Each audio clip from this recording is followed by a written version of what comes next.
Kumusta mga kaboxing? This is Boy Kalawang TV.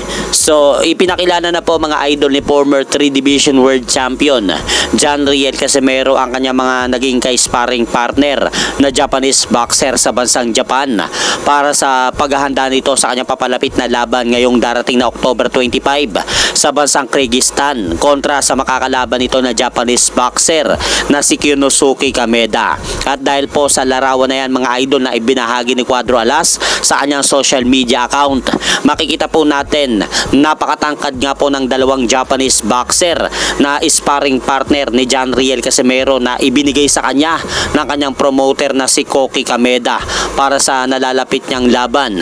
At speaking laban na yan mga idol ni John Riel Casimero, ibinahagi rin po nito ang kanyang naging sparring session sa dalawang Japanese boxer na yan sa bansang Japan.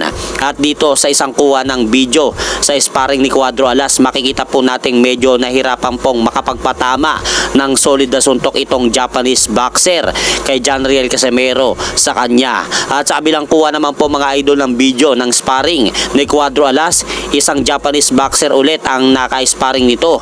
At dito mga idol, sa pagkakataon na ito nagpapasuntok nga po dito si John Riel Casimero at bigla na lang pong binanatan niya ng isang solid na left hook. At makikita po natin sa kuha ng video na yan ng sparring ng dalawa na talagang solid po ang tumamang suntok na yon ni John Riel Casimero sa Japanese boxer na ka-sparring niya.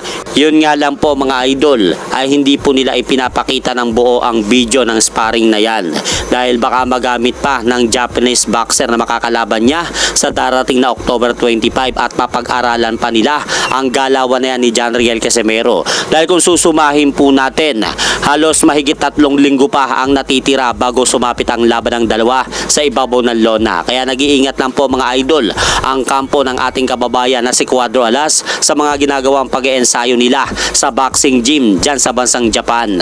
At hanggang dito na lang po muna ang aking update sa mga ganapan sa mundo ng boxing. At syempre mga idol, huwag nyo rin pong kalimutan, pakisuportahan nyo naman po muna ang ating munting channel. Maraming salamat po.